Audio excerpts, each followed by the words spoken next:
Selamat datang di channel Indah Kirana, channel tentang alur cerita anime Donghua. Yang suka dengan alur ceritanya, jangan lupa subscribe ya guys, biar gak ketinggalan alur cerita menarik selanjutnya. Tanpa banyak bicara lagi, mari dengarkan alur ceritanya. Semoga terhibur. Bab 506, cahaya keemasan menghilang, dan sosok Xiaoyan yang rapuh perlahan turun ke tanah. Ia berdiri di samping murong Qian-Qian dengan tangan di belakang punggung. Kelopak matanya sedikit terangkat, menatap dingin Xiaoying dan Xiaoling yang telah terbang kembali ke langit. Bagaimana? Apakah kamu masih ingin terus berjuang? Sambil berbicara, tangan murong Qian-Qian yang sehalus batu giok kembali terayun kuat. Terdengar suara yang jelas. Xiaoqi yang wajahnya bengkak akhirnya tak mampu lagi menahannya. Kepalanya miring ke samping dan ia pun pingsan. Melihat tuan muda mereka jatuh, raut wajah tua Xiaoying dan Xiaoling yang berada di langit tanpa sadar berubah. Keduanya langsung saling berpandangan dan mengangguk. Detik berikutnya, Doki mengalir deras dari tubuh mereka, dan mereka menyerbu ke arah Xiaoyan. Anak nakal, beraninya kau menghina tuan muda kita dengan cara seperti itu hari ini. Dasar kau, harus mati. Saat mereka berdua menyerbu Xiaoyan, kata-kata jahat juga terlontar dari mulut mereka. Seketika, mereka berdua berteriak serempak sambil mengayunkan Doki di tangan mereka. Skill yang kuat dengan cepat berkumpul di tangan mereka. Aura yang turun dari langit menyebabkan ekspresi sebagian besar orang di kota berubah tanpa sadar. Dua kaisar setengah bela diri bintang 9 menyerang bersama. Sifat pertempuran ini benar-benar berbeda dari sebelumnya. Meskipun Xiaoyan mampu memukul mundur Xiaoyi maupun Xiaoling dengan satu pukulan, bagaimanapun juga itu adalah pertarungan 1 lawan 1. Namun, jika mereka berdua menyerang bersama, seorang ahli biasa sama sekali tidak akan sebanding. Sekalipun kekuatan tempur Xiaoyan luar biasa, jika ia ingin melawan mereka berdua sendirian, kekuatan yang dibutuhkannya kemungkinan akan jauh lebih besar dari sebelumnya. HMP, kalian berdua menyerang bersama-sama, mencoba menang dengan jumlah.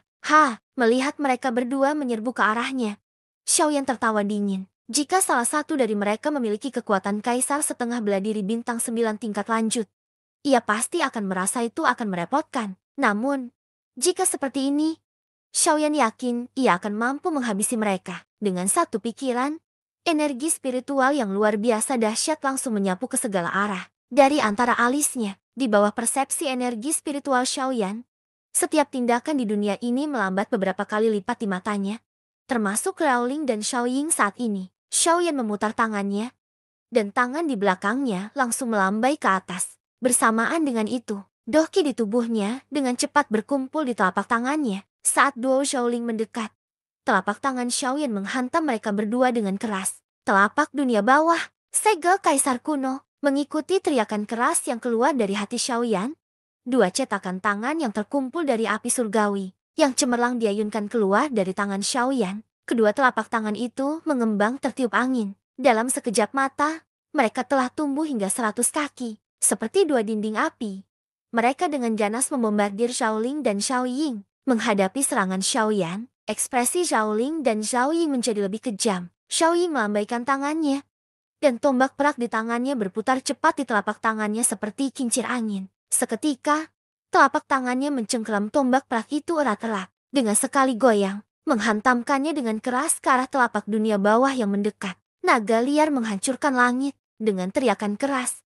Ekspresi Xiaoying menjadi ganas. Doki di tubuhnya memancar liar. Di atas kepala Xiaoying, Doki dengan cepat mengembun menjadi naga raksasa. Saat naga raksasa itu terbentuk, ia mengeluarkan raungan buas yang memekakan telinga. Dengan goyangan tubuhnya, ia langsung menghadapi telapak tangan dunia bawah Xiaoyan. Di sisi lain, lengan Xiaoling tiba-tiba bergetar. Doki dalam tubuhnya dengan cepat naik ke lengan kanannya. Dalam sekejap mata, Doki tersebut mengembun menjadi sepasang cakar binatang raksasa di lengan Xiaoling. Penghancur angin. Xiaoling berteriak dingin. Sepasang cakar binatang raksasa tiba-tiba melambai dan menyerang segel kaisar kuno dengan ganas. Ledakan. Detik berikutnya, Xiaoling dan Xiaoying masing-masing bertabrakan dengan kedua telapak tangan dengan kekuatan yang mengerikan. Dalam sekejap, ledakan dahsyat menggema di langit. Semua orang yang hadir merasakan dengungan di telinga mereka. Satu persatu, mereka tanpa sadar mundur. Beberapa yang lebih lemah bahkan memucat dan memuntahkan darah dari sudut mulut mereka. Aura tubuh mereka pun melemah dengan cepat.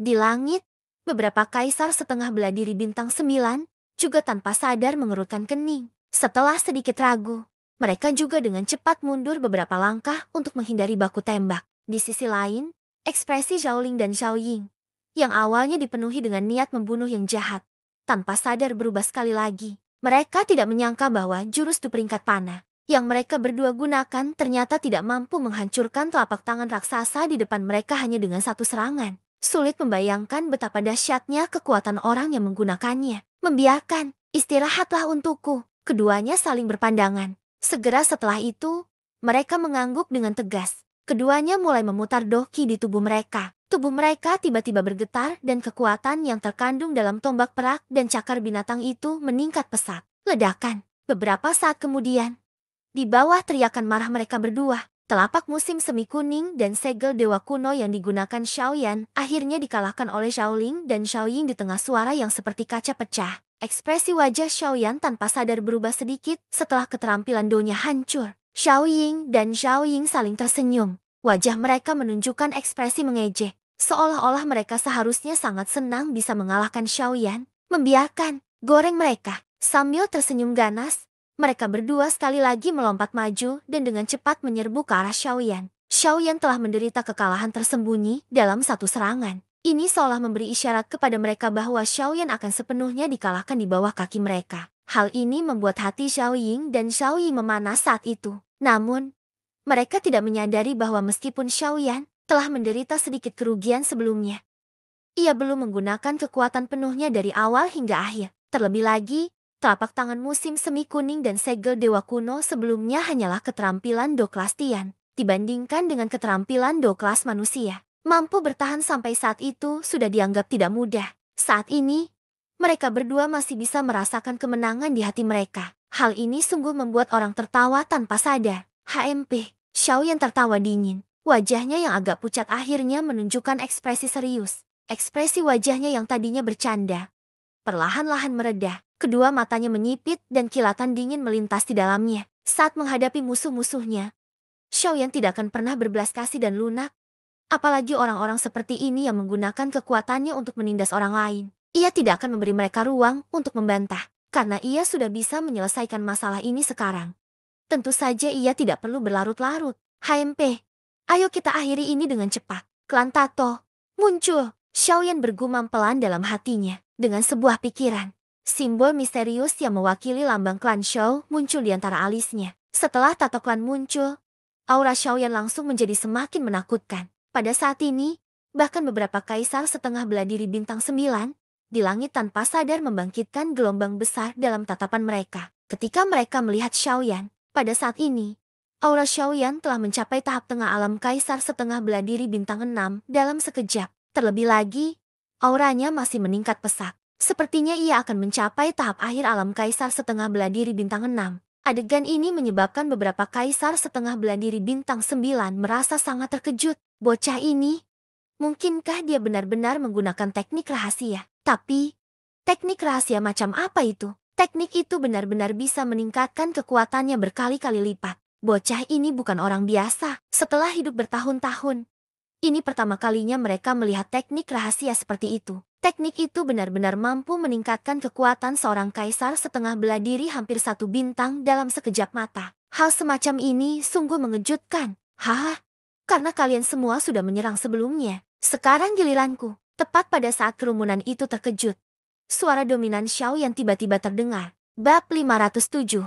Tepat saat Xiaoyan selesai berbicara, langkah kepunahan langit di bawah kakinya langsung dieksekusi. Angin sejuk bertiup, dan tubuh Xiaoyan yang semula berdiri di tanah langsung menghilang. Pada saat yang sama, ekspresi Xiaoling dan Xiaoying yang berada di udara langsung berubah.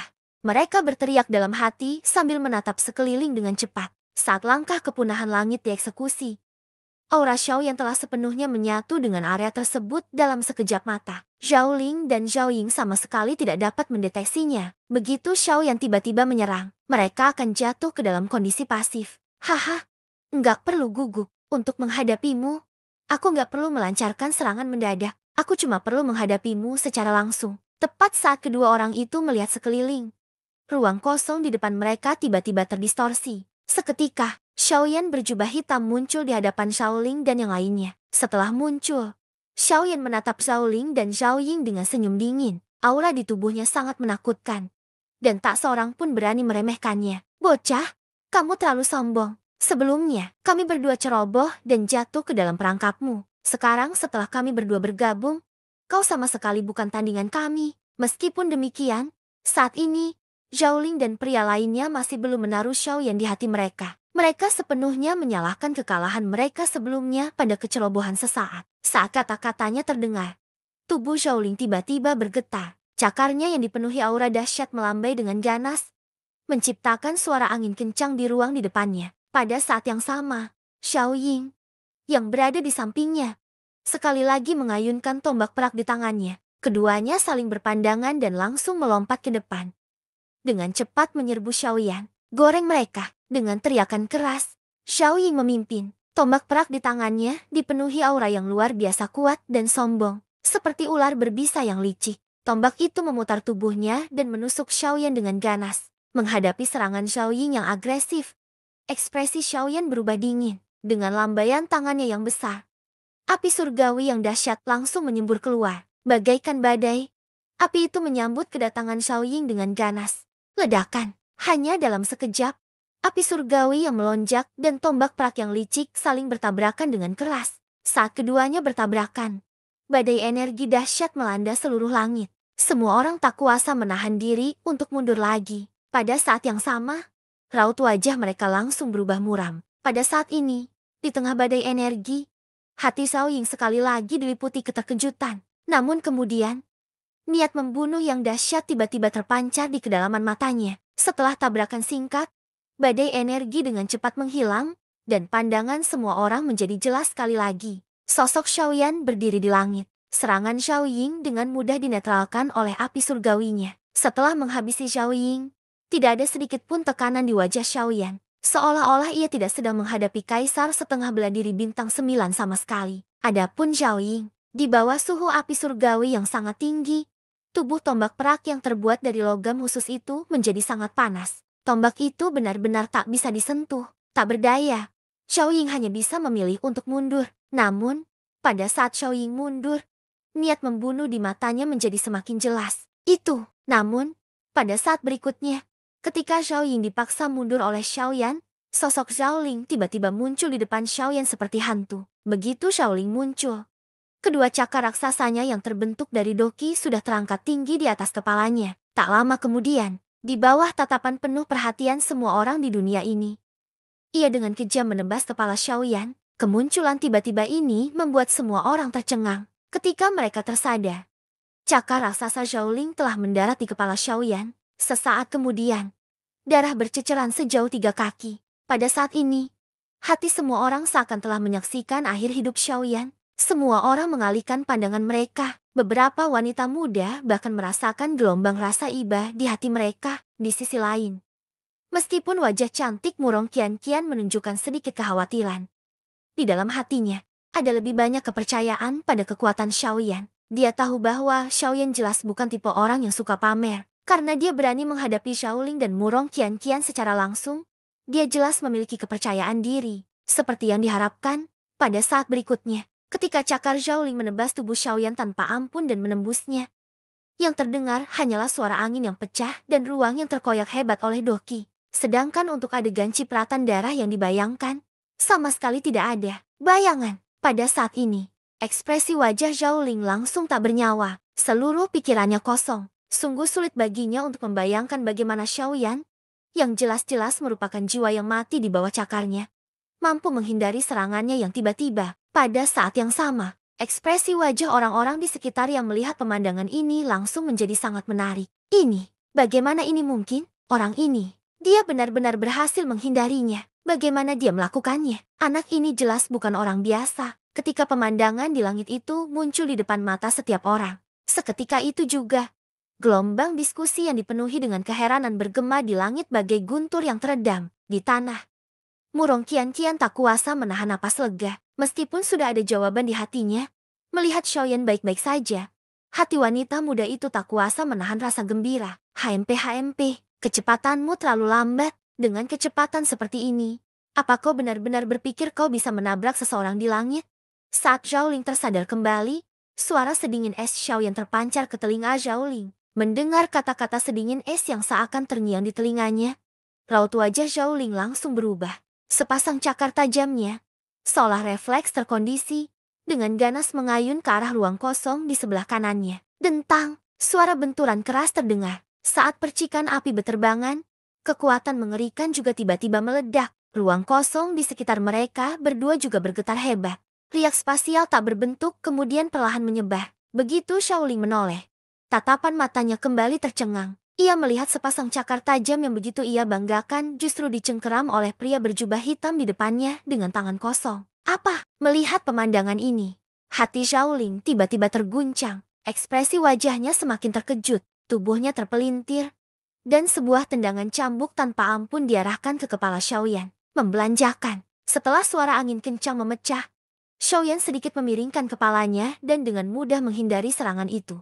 Pada saat yang sama, tangan yang mencengkeram cakar Xiaoyan tiba-tiba mengerahkan kekuatan, dan sebuah tinju menghantam telapak tangannya dengan keras. Dengan suara dentuman, tubuh Xiaoling tiba-tiba terpental oleh kekuatan dahsyat yang tiba-tiba ini. Serang bersama, kita jelas tidak bisa memberinya kesempatan untuk bernapas. Merasakan kengerian Xiaoyan, Xiaoling tak berani lengah sedikit pun. Ia bertukar pandang dengan Xiaoying, dan keduanya mengangguk serempak. Tak lama kemudian, tubuh mereka bergerak, dan mereka menyerbu Xiaoyan dengan ganas. Ha! Tombak perak Xiaoying bergerak cepat, langsung menusuk ke arah tenggorokan Xiaoyan. Sepasang cakar Xiaoling melambai dengan ganas, langsung membidik kepala Xiaoyan. Bang bang bang, meskipun serangan keduanya tidak lemah, wajah Xiaoyan tetap acuh tak acuh. Dengan mengangkat tangannya, ia menangkis serangan mematikan kedua orang itu satu persatu. Pada saat yang sama, api surgawi berhamburan, menyebabkan Xiaoling dan Xiaoyi menderita luka yang cukup parah. Ledakan, benturan hebat lainnya terjadi. Tinju Xiaoyan menghantam tombak perak itu dengan ganas. Seketika, kekuatan dahsyat yang mengerikan itu menyebabkan tubuh tombak yang lurus sempurna itu dengan cepat bengkok secara tidak normal. Baru ketika Xiaoling di sisi lain sekali lagi mengayunkan cakarnya dan menyerang Xiaoyan, Xiaoyan mendengus dingin. Lengan kanan yang diayunkannya bergetar hebat, dan kekuatan dahsyat menyembur keluar. Seketika, Xiaoying tak kuasa menahan diri untuk mundur beberapa langkah. Segera setelah itu, Xiaoling tiba di hadapan Xiaoyan. Sepasang cakarnya menari-nari dengan cepat, dan dalam sekejap mata, ratusan pilar doki menebas Xiaoyan. Dengan ganas bak bilah baja, kemanapun mereka lewat. Bahkan udara pun terkoyak dengan kuat. Pada saat yang sama, Xiaoling juga memanfaatkan situasi. Cakarnya yang tajam terangkat tinggi, dan dengan kejam menebas ke arah kepala Xiaoyan. Segel kaisar kuno merusak, telapak tangannya melesat, dan dalam sekejap mata, pilar-pilar doki itu semua terhalang. Di saat yang sama, ketika Xiaoling memanfaatkan situasi, tinjunya tiba-tiba mengepal. Dengan satu pikiran, tubuh kaca fajar langsung dilepaskan. Tepat ketika cakar tajam itu hendak menerjang, Xiaoyan mencengkeramnya dengan telapak tangannya. Oh, meraih cakar tajam yang menutupi tangan Xiaoling. Tangan besar Xiaoyan mengepal dengan keras. Seketika, cakar tajam di telapak tangannya diremukan dengan keras. Disertai suara kaca segera setelah itu, Xiaoyan membuka dan menutup tangannya. Lalu tinju lain melesat keluar, membuat tubuh Xiaoling terpental sekali lagi. Begitu Xiaoyan berbalik, ia tiba-tiba mengayunkan tinjunya. Di saat yang sama, ia membuka mulutnya dan melepaskan murka ilahi Netherworld. Xiaoying, yang menyerang dari belakang, tiba-tiba menegang di udara. Di saat yang sama, tinju Xiaoyan mendarat tanpa kendali di tubuh Xiaoying. Dalam sekejap mata, kedua kaisar setengah bela diri bintang 9 dikalahkan oleh Xiaoyan. Di antara langit dan bumi, semua orang dikejutkan oleh metode Xiaoyan yang menggelegar. Siapa sangka bahwa kaisar setengah bela diri bintang 9, yang benar-benar berada di level puncak di seluruh wilayah barat, akan begitu lemah di depan pemuda berjubah hitam ini. Sungguh tak terbayangkan. Namun, setelah menghempaskan keduanya, Xiaoyan tidak berhenti, karena pertempuran telah diputuskan. Yang ingin ia lakukan adalah mengakhiri pertempuran ini sepenuhnya. Ia siap untuk mengakhiri pertempuran ini. Telapak penciptaan surga yang agung. Tiba-tiba Xiaoyan berteriak dalam hatinya. Di langit, bagaikan dewa raksasa, tangan besar Xiaoyan menghantam ruang di depannya dengan dahsyat. Seketika, lingkaran cahaya hitam pekat yang berisi gelombang api menyebar ke seluruh langit dan bumi.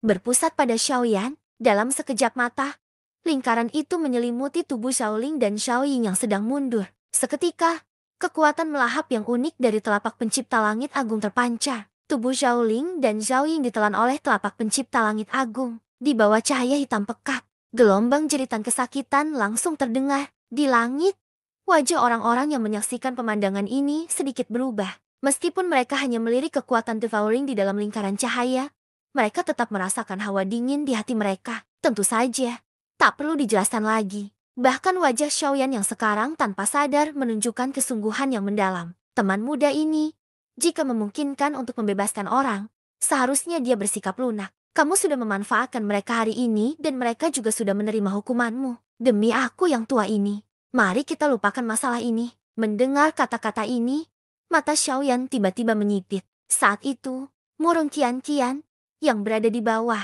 juga menatap Xiaoyan. Tatapan mereka bertemu sesaat. Xiaoyan langsung mengangguk dengan keras. Sebuah pikiran terlintas di benaknya. Dan ia menarik kembali telapak tangan penciptaan langit agung. Pada saat yang sama, dia bergumam pelan dalam hatinya. Sungguh tak terduga kita bisa bertemu ahli kelas Dou di kota Sulan yang kecil ini. Kekuatan 4 klan besar mungkin bahkan lebih tak terbayangkan. Bab 509. Teriakan keras itu membuat ekspresi semua orang di area itu berubah. Tak seorang pun menyangka aura yang terkumpul berkat kerjasama semua orang di kota itu akan benar-benar diredam oleh Xiaoyan sendirian. Hasil seperti ini sungguh tak terbayangkan. Pada saat ini, bahkan beberapa kaisar setengah beladiri bintang 9 di langit merasakan keterkejutan yang dalam di hati mereka. Dengan kekuatannya sendiri, ia mampu meredam kekuatan penindasan seluruh kota. Pemuda berjubah hitam berpenampilan biasa di hadapan mereka ini benar-benar mengejutkan mereka. Siapa sangka seorang kaisar setengah beladiri bintang 6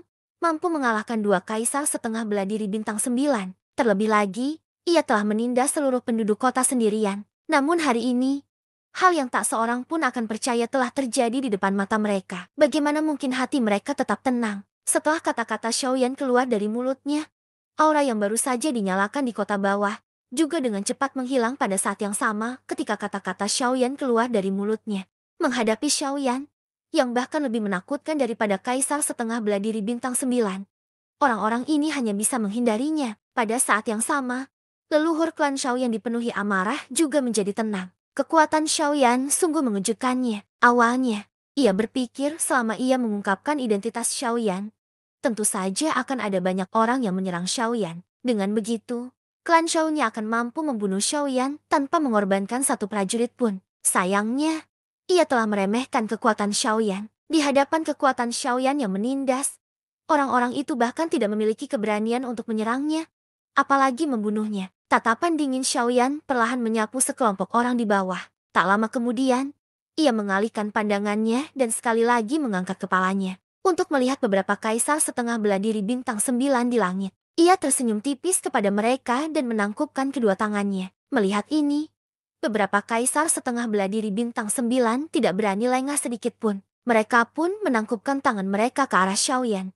Setelah itu, Xiaoyan menarik Murong Qian yang berada di sampingnya, dan dengan satu gerakan, ia terbang keluar dari kota Sulan. Tepat ketika Xiaoyan dan Murong Qian hendak meninggalkan kota Sulan, suara leluhur klan Zhao sekali lagi bergema di langit. Xiaoyan, orang tua ini akan mengingat kejadian hari ini. Saat orang tua ini keluar dari pengasingannya, dia pasti akan menemuimu secara langsung. Kapanpun, Xiaoyan mendengus dingin tanpa menoleh setelah mendengar suara tua yang agak serak itu. Segera, ia menarik Murong Qian dengan satu tangan dan menggerakkan tubuhnya.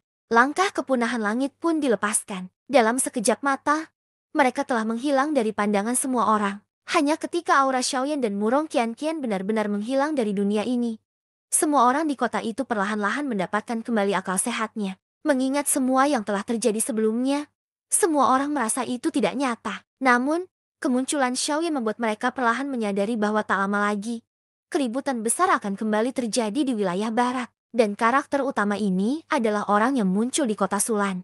Untuk pertama kalinya setelah 2 tahun, Xiaoyan, dengan kemunculan Xiaoyan, seluruh wilayah barat akan gempar karenanya. 4 sekte besar tidak akan bisa lagi kembali ke keadaan damai mereka. Pencarian 2 tahun lalu akan kembali terjadi 2 tahun kemudian. Dan sekarang, kekuatan Xiaoyan bahkan lebih kuat dari 2 tahun lalu. Bahkan kaisar setengah beladiri bintang 9 pun tak lagi layak ditaklukkannya. Kemungkinan besar, hanya seorang Dou di sejati yang bisa menghadapinya. Dalam sekejap mata, Setengah bulan telah berlalu sejak Xiaoyan dan Murong Qianqian meninggalkan kota Sulan.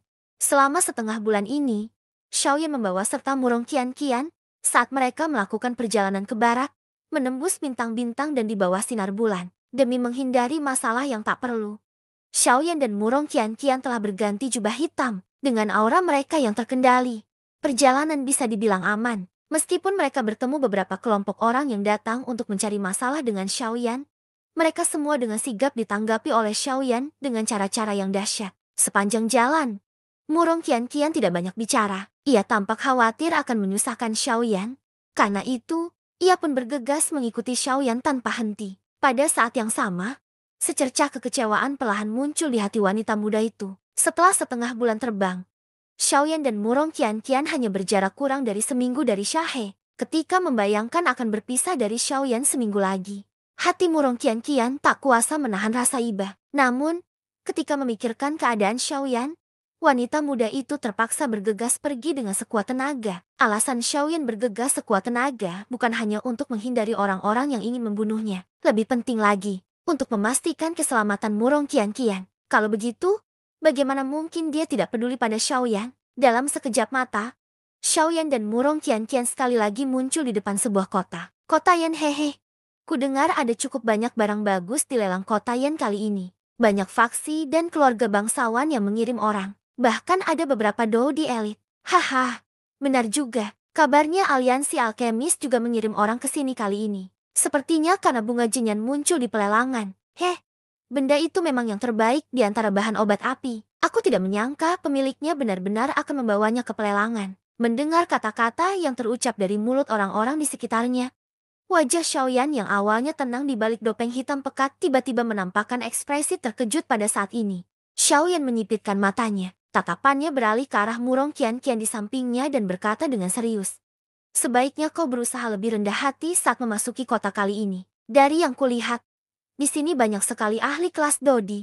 Mendengar ini, wanita muda di balik jubah itu mengangguk pelan. Namun, ia langsung bereaksi tiba-tiba. Ia buru-buru menatap Xiaoyan dan berkata, ada Dodi di sini. Kalau begitu, kita tidak boleh masuk. Kalau ketahuan, bahaya. Haha, santai saja. Selama kita berhati-hati, tidak akan ada masalah besar. Kalaupun kita ketahuan dan tidak bisa mengalahkan mereka, kita bisa kabur saja. Lagi pula, masih ada beberapa hal yang kubutuhkan di sini. Setelah selesai berbicara, mata Xiaoyan tiba-tiba berbinar. Sukacita tanpa sadar terpancar di kedalaman matanya. Awalnya, ia mengira akan sulit menemukan benda seperti itu. Namun, keberuntungan Xiaoyan tampaknya cukup baik. Ia tidak menyangka akan menemukannya setelah meninggalkan pegunungan Silin hanya sebulan. Kalau begitu, bagaimana mungkin Xiaoyan bisa begitu saja melepaskannya? Lagi pula, jika kali ini ia melewatkannya, ia tidak tahu kapan ia akan menemukannya lagi. Bunga jenyan. Bunga jenyan merupakan bahan obat penting untuk menyempurnakan pil roh es.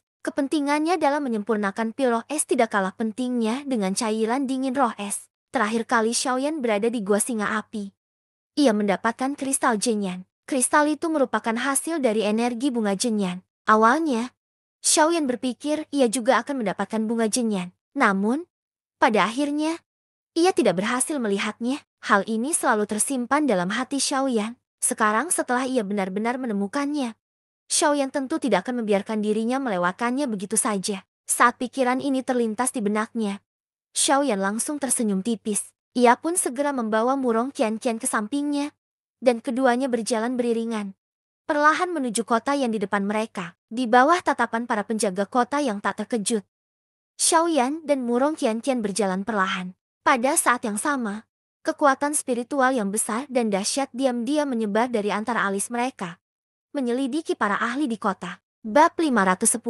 Setelah memasuki kota, Xiaoyan dan Murong Qianqian secara acak menemukan tempat menginap. Setelah menetap, mereka berdua kembali berjalan di jalanan yang ramai. Terik matahari yang datang membuat Xiaoyan tanpa sadar menyipitkan matanya. Saat ia menatap garis besar kota besar yang muncul di depan matanya dan kerumunan yang berlalu lalang di jalan lebar itu, Xiaoyan tanpa sadar mendecak lidah dan berseru takjub. Dari segi skala, kota Yan jauh lebih besar daripada kota Sulan. Bahkan, kota kuno yang sunyi di wilayah selatan pun tak tertandingi. Dari sini, orang dapat dengan mudah membayangkan ukuran kota Yan ini. Tentu saja, sebagai perbandingan, Hal-hal yang dimiliki tempat ini tentu saja bukan sesuatu yang dapat dibandingkan dengan kota kuno yang savage. Karena apa yang disebut lelang?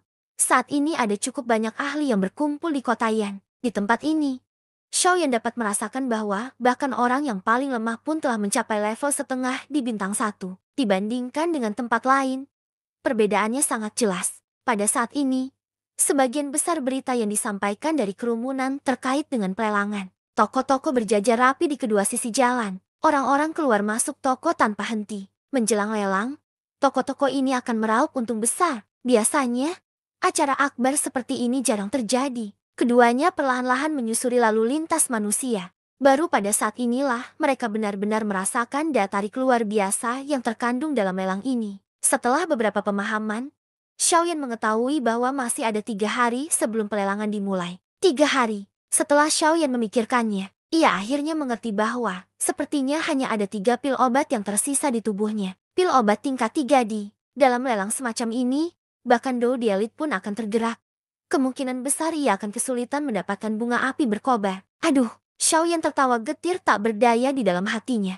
Ia mengangkat pandangannya dan mendapati dirinya dan Murong Qian-Qian sudah berdiri di depan sebuah toko obat. Melihat 3 kata besar toko obat 1000, Xiaoyan tanpa sadar mengangkat alisnya. Nama ini memberinya perasaan déjà vu. Xiaoyan menoleh dan bertukar pandang dengan wanita muda di sampingnya yang telah melepaskan dopengnya. Wanita muda itu tersenyum sementara Xiaoyan sedikit mengernyit. Ia berpikir sejenak dalam hati sebelum mengutarakan niat untuk mencobanya saat ia perlahan melangkah masuk ke rumah 1000 obat di depannya. Selain mengumpulkan beberapa informasi mengenai pelelangan, motif Xiaoyan dalam perjalanan ini juga untuk menemukan beberapa bahan obat yang ia butuhkan. Selain bunga api berkobar, pil roh es masih membutuhkan cukup banyak bahan obat lainnya. Meskipun Xiaoyan sudah mengumpulkan cukup banyak, ia masih kekurangan beberapa. Jika ia bisa menemukan semuanya di sini, Xiaoyan akan menghemat tenaganya untuk mencari kemana-mana. Namun, di sepanjang jalan, Xiaoyan hanya melihat beberapa toko kecil dan menengah.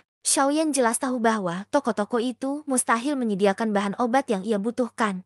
Namun, toko 1000 obat di depannya membuat Xiaoyan mendesah dalam hati. Toko obat 1000 di depannya adalah toko obat terbesar yang pernah dilihat Xiaoyan selama perjalanan. Di saat yang sama, Xiaoyan dapat dengan jelas merasakan tekanan yang sangat menakutkan di luar toko obat ini. Tak perlu dikatakan lagi, itu jelas merupakan penghalang yang telah dipasang secara pribadi oleh seorang Dou Dielit. Untuk bisa membuat seorang Dou Dielit bertindak secara pribadi, ini sudah cukup untuk menunjukkan dasar dari toko obat 1000 ini. Jika dia mampu menemukan hal-hal yang dibutuhkan Xiaoyan di sini, perjalanan ini bisa dianggap berharga bagi Xiaoyan. Keduanya baru saja melangkah masuk ke toko obat ketika aroma obat yang kaya langsung menyerbu Xiaoyan dan Murong Qian-Qian. Menghadapi situasi seperti ini, Xiaoyan tentu saja sudah terbiasa. Ia sedikit mengernyitkan hidung dan mengabaikannya. Di sisi lain, Murong Qian-Qian yang berada di sampingnya baru pertama kali datang ke tempat dengan aroma obat yang begitu kaya. Aroma obat ini membuat wajah wanita muda itu langsung memerah.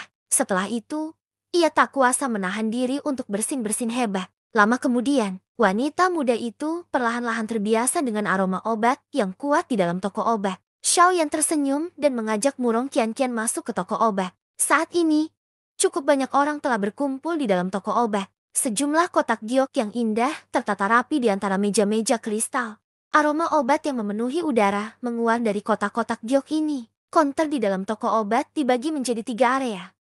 Area pil obat, area bahan obat, dan area pelat formasi. Dibandingkan dengan ketiga area tersebut, area pil obat jelas lebih ramai. Lagi pula, bagi orang-orang ini, meskipun mereka adalah setengah kaisar, pil obat tetap merupakan hal terpenting yang mereka butuhkan saat bepergian. Di wilayah barat ini, tempat terdapat kelompok setengah kaisar.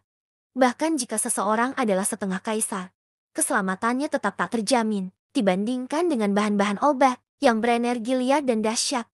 Pil obat dapat berperan sebagai penyelamat di saat kritis. Oleh karena itu, kebanyakan orang tidak keberatan membeli pil obat. Mengenai bahan-bahan obat tersebut, selain para alkemis, tidak ada orang lain yang akan bersentuhan dengan mereka. Sedangkan untuk area platformasi, ada lebih dari selusin orang yang mempertimbangkan untuk membelinya. Di sisi lain, selain beberapa alkemis, tidak ada satu orang pun di area bahan obat. Xiaoyan hanya bisa menggelengkan kepala tak berdaya menghadapi fenomena seperti itu. Ia tak bisa berbuat apa-apa. Pil obat bisa dikonsumsi untuk memulihkan luka dan menyelamatkan nyawa. Pelat formasi bisa digunakan untuk membentuk formasi misterius yang bisa menyerang sekaligus bertahan. Sedangkan untuk bahan obat, selain para alkemis, tak seorang pun mau menyentuhnya. Kemunculan Xiaoyan dan Murong Qianqian langsung menarik perhatian banyak orang. Terutama ketika tatapan mereka tertuju pada Murong Qianqian yang berada di samping Xiaoyan. Dan pancaran sinar terpancar dari mata mereka. Tentu saja tak perlu banyak bicara soal tatapan para pria. Sementara para wanita, mereka mengernyitkan alis dan tanpa sadar tersirat kecemburuan di wajah mereka. Bahkan ada yang mencubit pria-pria di samping mereka tanpa basa-basi. Seketika, mereka berbalik dan pergi dengan wajah tak senang diiringi jeritan pilu. Keduanya perlahan mendekat. Namun, mereka tidak memilih untuk melihat bahan obat dan pil terlebih dahulu. Sebaliknya, mereka langsung berjalan ke depan konter tempat pelat formasi diletakkan. Meskipun Xiaoyan pernah melihat lempengan formasi itu sebelumnya, ia hanya meliriknya sekilas. Namun, ini pertama kalinya ia bisa mengamatinya dengan saksama dari kejauhan. Terlebih lagi, Xiaoyan selalu memiliki rasa ingin tahu yang besar terhadap sosok yang disebut sebagai ahli formasi. Xiaoyan sangat ingin melihat sosok mengerikan yang setara dengan para alkemis. Saat dia berjalan mendekat, lempengan formasi logam berbentuk cakram muncul di depan mata Xiaoyan. Piring formasi di sini berbeda dengan bahan obat dan pil obat. Piring-piring ini tidak perlu dilindungi oleh kotak giok. Sebaliknya, piring-piring ini ditata rapi di atas meja. Pada setiap lempeng formasi, terukir simbol formasi yang sangat misterius. Simbol formasi itu tampak bengkok dan tidak mengikuti irama. Namun, samar-samar, ia memancarkan aura yang sulit dijelaskan. Hal ini semakin memperdalam kedalaman lempeng formasi tersebut. Tepat saat Xiaoyan dan Murong Qianqian tengah mengamati dengan penuh rasa ingin tahu lempengan formasi di dalam meja kristal, seorang wanita anggun yang berpakaian indah berjalan dari belakang mereka berdua. Hehe, Tuan, bolehkah saya bertanya apakah Anda ingin membeli plat formasi? Bersambung ke bab selanjutnya.